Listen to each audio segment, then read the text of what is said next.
ಪೂಜ್ಯರಿಗೆ ಪ್ರಣಾಮಗಳು.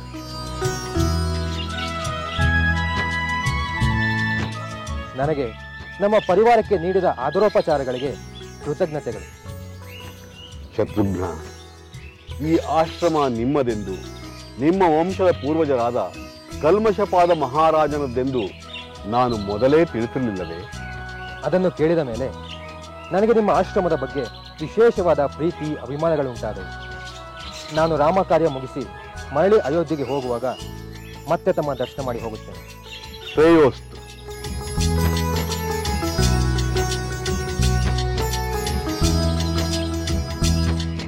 ಗುರುದೇವ, ಗುರುದೇವ, ಶುಭ ಸಂದೇಶವನ್ನು ತಂದಿದ್ದೇವೆ. ಹೌದೇ? ಅದೇನೆಂದು ಬೇಗ ಹೇಳಿ. ಗುರುದೇವ, ಶ್ರೀರಾಮ ಸತಿ ಸೀತಾದೇವಿ ಇಬ್ಬರು ಮುದ್ದಾದ ಗಂಡು ಮಕ್ಕಳಿಗೆ ಜನ್ಮ ನೀಡಿದ್ದಾಳೆ. ಸಂತೋಷ, ಬಹಳ ಸಂತೋಷ. ನಾವೀ ಶುಭವಾರ್ತೆಯನ್ನು ನಿರೀಕ್ಷೆ ಮಾಡುತ್ತಲೇ ಇದ್ದೆವು.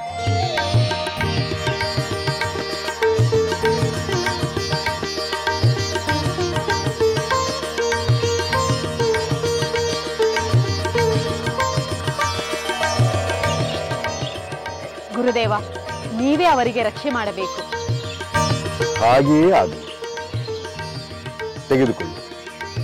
ಮಂತ್ರಪೂತವಾದ ಈ ದರ್ಬೆಯ ಅಗ್ರಭಾಗದಿಂದ ಮೊದಲು ಹುಟ್ಟಿದ ಮಗುವಿಗೆ ಮಾರ್ಜನೆ ಮಾಡಿ, ಅಗ್ರಭಾಗವಲ್ಲದ ಉಳಿದ ಭಾಗದಿಂದ ಎರಡನೆಯ ಮಗುವಿಗೆ ಮಾರ್ಜನೆ ಮಾಡಿ. ಆಗಲಿ ಗುರುದೇವ.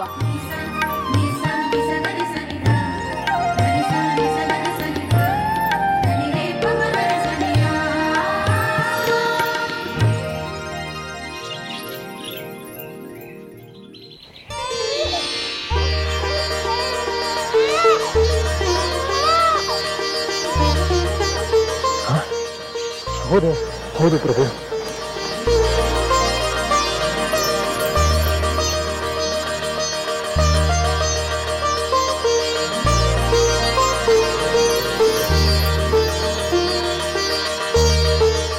ಮನ್ನಿಸಬೇಕು ಪೂಜ್ಯರೇ. ಏಕೆ ಶತ್ರುಘ್ನ? ಬೇರೆ ಏನಾದರೂ ವಿಶೇಷ ವಿಷಯಗಳಿವೆಯೇ? ಹೌದು ಪೂಜ್ಯರೇ, ಈ ಆಶ್ರಮದಲ್ಲಿ ಈಗ ತಾನೇ ಕೇಳಿದ ಶುಭವಾರ್ತೆ ತಿಳಿಯಿತು. ಅಂದರೆ ಸೀತಾ ಮಾತೆ ಅವಳಿ ಗಂಡು ಮಕ್ಕಳಿಗೆ ಜನ್ಮ ಕೊಟ್ಟಿದ್ದು ನಿನಗೂ ತಿಳಿಯಿತೆ ಶತ್ರುಘ್ನ? ತಿಳಿಯಿತು ಪೂಜ್ಯರೇ. ವಿಷಾದದ ನಡುವೆಯೂ ಅಪಾರವಾದ ಸಂತೋಷವಾಗುತ್ತಿದೆ. ನಾನು ಈ ವಿಚಾರವನ್ನು ನನ್ನ ಸೋದರ ರಾಮಚಂದ್ರನಿಗೆ... ಬೇಡ ಬೇಡ ಶತ್ರುಘ್ನ. ಕಾಲ ಪಕ್ವವಾದಾಗ ಯಾರಿಗೆ ಯಾವ ವಿಷಯ ತಿಳಿಯಬೇಕು ಅದು ತಿಳಿದೇ ತಿಳಿಯುತ್ತದೆ. ನೀನೀಗ ಯುದ್ಧ ಕಾರ್ಯದ ಕಡೆಗೆ ಗಮನ ಕೊಡು. ಅನಗತ್ಯವಾಗಿ ಈ ವಿಚಾರದಲ್ಲಿ ಅಯೋಧ್ಯೆಯಲ್ಲಿ ಮಾತುಕತೆಗಳಾಗುವುದು ಬೇಡ.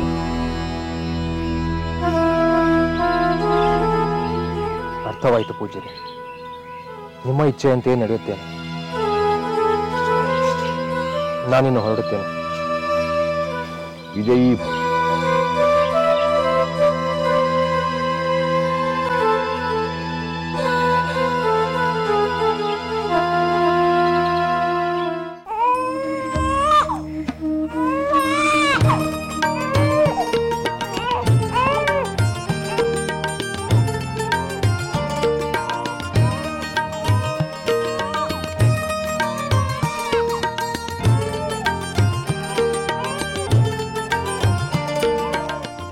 ಗುರುಗಳೇ, ತಾವು ಸೂಚಿಸಿದಂತೆ ದರ್ಬೆಯ ಮೇಲಿನ ಭಾಗದಿಂದ ಮೊದಲು ಹುಟ್ಟಿದ ಮಗುವಿಗೂ ಕೆಳಭಾಗದಿಂದ ನಂತರ ಹುಟ್ಟಿದ ಮಗುವಿಗೂ ಮಾರ್ಜನ ಮಾಡಿಸಲಾಯಿತು.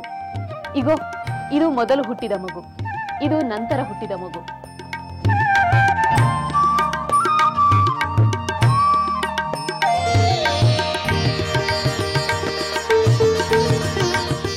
ಮೊದಲನೆಯ ಮಗುವಿಗೆ ಕುಶಲೆಂದು, ನಂತರ ಹುಟ್ಟಿದ ಮಗುವಿಗೆ ಲವನೆಂದು ನಾಮಕರಣ ಮಾಡಲು ನಿರ್ಧರಿಸಿದ್ದೇನೆ. ಮಗಳೇ ಸೀತೆ, ನಿನಗಿದು ಸಮ್ಮತವೇ? ನೀವಿಟ್ಟ ಹೆಸರೇ ಪಾವನ ಪೂಜ್ಯರೇ. ಮುಂದೆ ಈ ಮಕ್ಕಳು ಲವಕುಶರೆಂದೇ ಪ್ರಖ್ಯಾತರಾಗುತ್ತಾರೆ.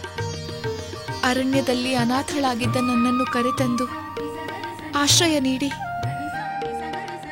ಈ ಮಕ್ಕಳು ಸುಗಮವಾಗಿ ಜನಿಸಲು ನಿಮ್ಮ ಅಕ್ಕರೆಯೇ ಕಾರಣ ಪೂಜ್ಯರೇ. ನಿಮ್ಮ ಋಣವನ್ನು ಈ ಜನ್ಮದಲ್ಲಿ ತೀರಿಸಲಾರೆ. ಅಷ್ಟು ದೊಡ್ಡ ಮಾತು ಬೇಡ ಮಗಳೇ. ಅನ್ಯರ ಆಶ್ರಯದಲ್ಲಿದ್ದೇನೆಂದು ಸಂಕಟ ಪಡಬೇಡ. ಈ ಆಶ್ರಮ, ಈ ಪ್ರದೇಶಗಳೆಲ್ಲ ನಿನ್ನ ಪತಿ ಶ್ರೀರಾಮಚಂದ್ರನ ವಂಶಸ್ಥರಿಗೇ ಸೇರಿದ್ದು. ಆ ಪೂರ್ವಜರ ಮಹಾಚೇತನಗಳು ಈ ಮಕ್ಕಳನ್ನು ಕಾಯುತ್ತದೆಂದು ನಾವು ಭಾವಿಸಿದ್ದೇವೆ. ಗುರುಗಳೇ, ಈ ಮಕ್ಕಳು ತಂದೆಯನ್ನು ಕಾಣುತ್ತಾರೋ ಇಲ್ಲವೋ ಎಂದು ಸೀತಾದೇವಿ ಆತಂಕಗೊಂಡಿದ್ದಾಳೆ. ಆತಂಕ ಬೇಡ ಮಗಳೇ. ಸಮಯ ಕೂಡಿ ಬಂದಾಗ ಈ ಮಕ್ಕಳಿಗೆ ತಂದೆಯ ದರ್ಶನ ಭಾಗ್ಯ ಲಭಿಸುತ್ತದೆ. ಈ ಮಕ್ಕಳು ತಮ್ಮ ಭಕ್ತಿ ಮತ್ತು ಶಕ್ತಿಯಿಂದ ತಮ್ಮ ತಂದೆಯ ಪ್ರೇಮ ಮತ್ತು ಅನುಗ್ರಹಕ್ಕೆ ಪಾತ್ರರಾಗುತ್ತಾರೆ. ಅಲ್ಲಿಯವರೆಗೂ ಈ ಮಕ್ಕಳ ಆಟಪಾಠಗಳನ್ನು ನೋಡುತ್ತಾ ನೀನು ಸಂತೋಷದಿಂದಿರು. ಆಗಲಿ ಪೂಜ್ಯರೇ. ಈ ನನ್ನ ಪುತ್ರರಿಗೆ ನೀವೇ ಆಚಾರ್ಯರು. ನಿಮ್ಮ ಮಾರ್ಗದರ್ಶನದಲ್ಲಿ ಇವರು ಉತ್ತಮರಾಗಿ ಬೆಳೆಯಬೇಕು. ಖಂಡಿತ ಬೆಳೆಯುತ್ತಾರೆ, ಅದರಲ್ಲಿ ಸಂಶಯವೇ ಇಲ್ಲ.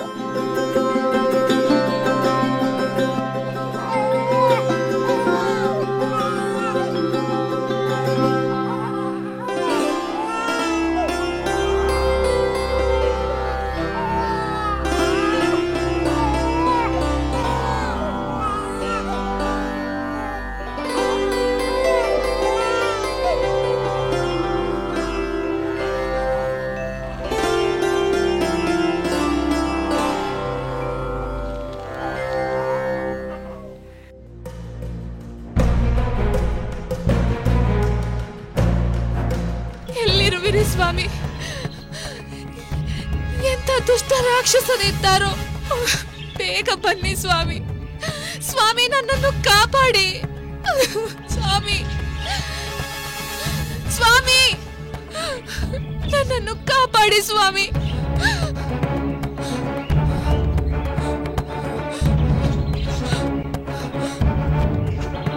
ಸ್ವಾಮಿ,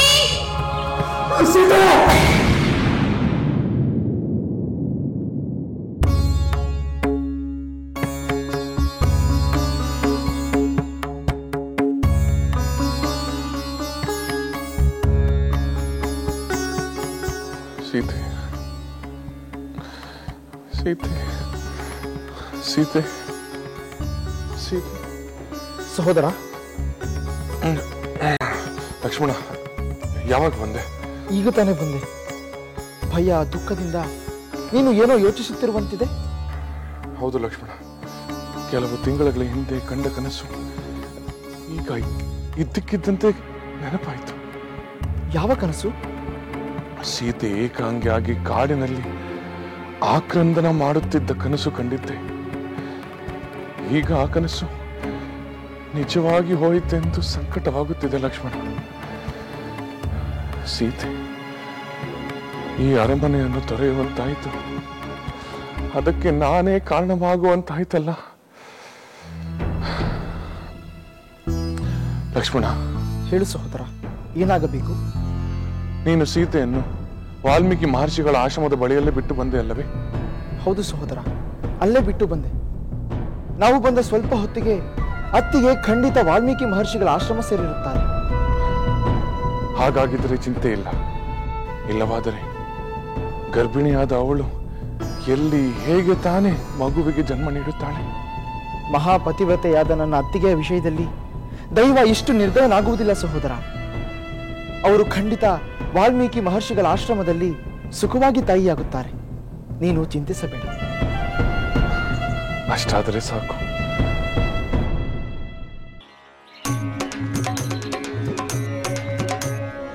ಏನಿ ಬಾಲರ ಲೀಲಾ ವಿನೋದ, ರಘುಕುಲ ವಂಶ ಸಂಜಾತರ ಮೋದ, ಮಾತೃವಾತ್ಸಲ್ಯದ ಮಹಿಮೆರಿನಿಂದು ಗುರು ಕಾರುಣ್ಯದಿ ಬೆಳೆಯುತ್ತಿ ಹರಿದು. ಏನಿ ಬಾಲರ ಲೀಲಾ ವಿನೋದ,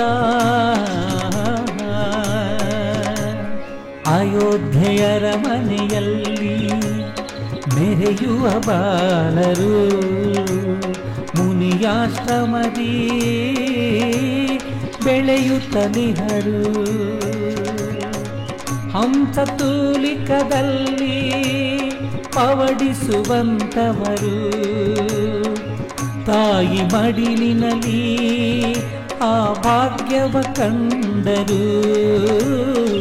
ತಾಯಿ ಮಡಿಲಿನಲ್ಲಿ ಆ ಭಾಗ್ಯವ ಕಂಡರು. ಏನಿ ಬಾಲರ ಲೀಲಾ ವಿನೋದ, ರಘುಕುಲ ವಂಶ ಸಂಜಾತರ ಮೋದ, ಮಾತೃವಾತ್ಸಲ್ಯದ ಮಹಿಮೆಲಿನಿಂದು ಗುರು ಕಾರುಣ್ಯದಿ ಬೆಳೆಯುತ್ತಿಹರೆಂದು. ಏನಿ ಬಾಲರ ಲೀಲಾ ವಿನೋದ.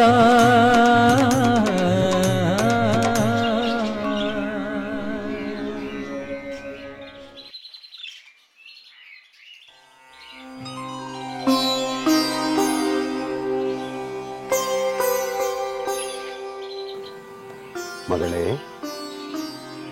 ಸೀತೆ,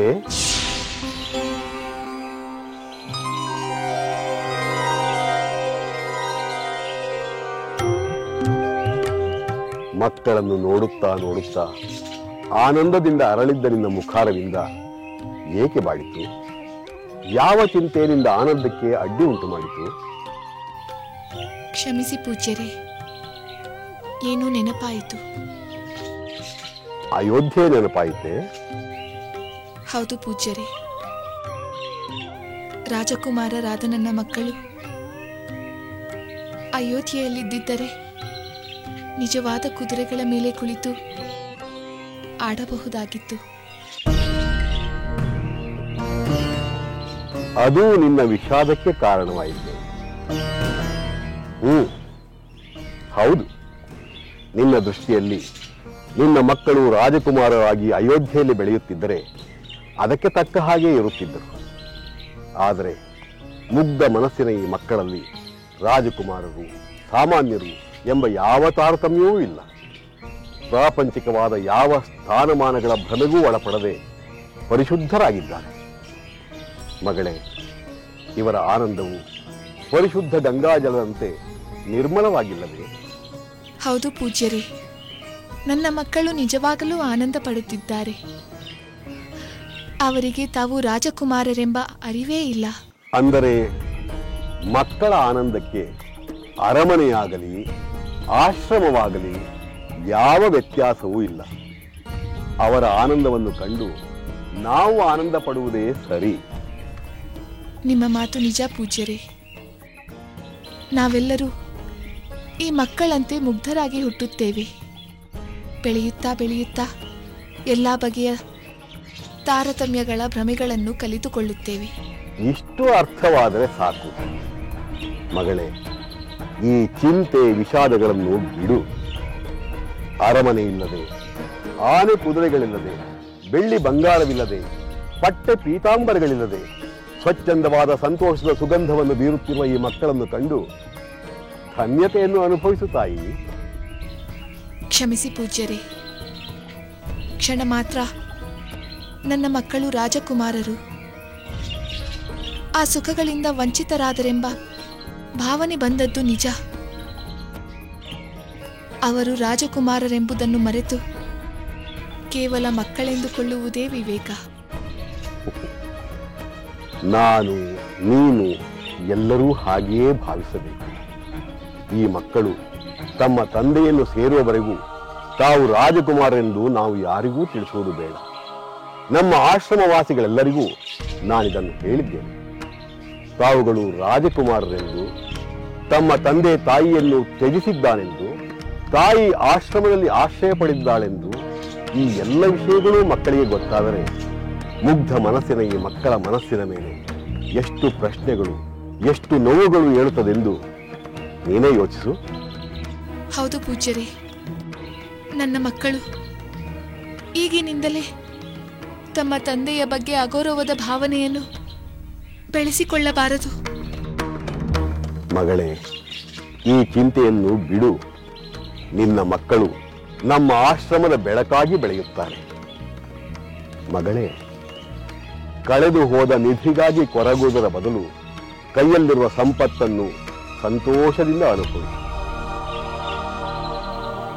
ಆಗಲಿ ಪೂಜ್ಯರೇ.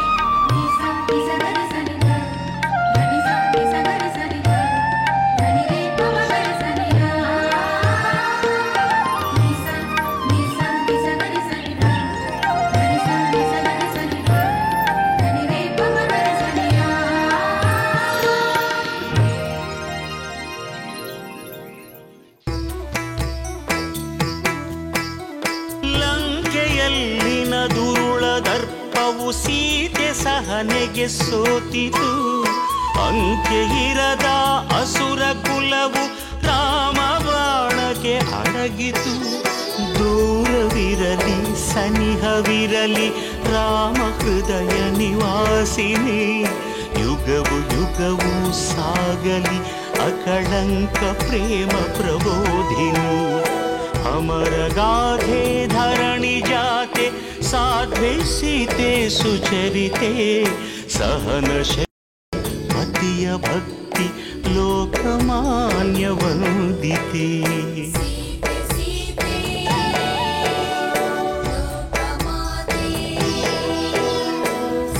ರಾಮ ಹೃದಯ ನಿವಾಸಿನಿ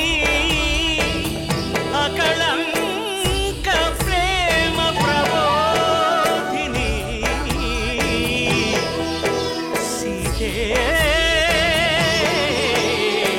ಮಾತೆ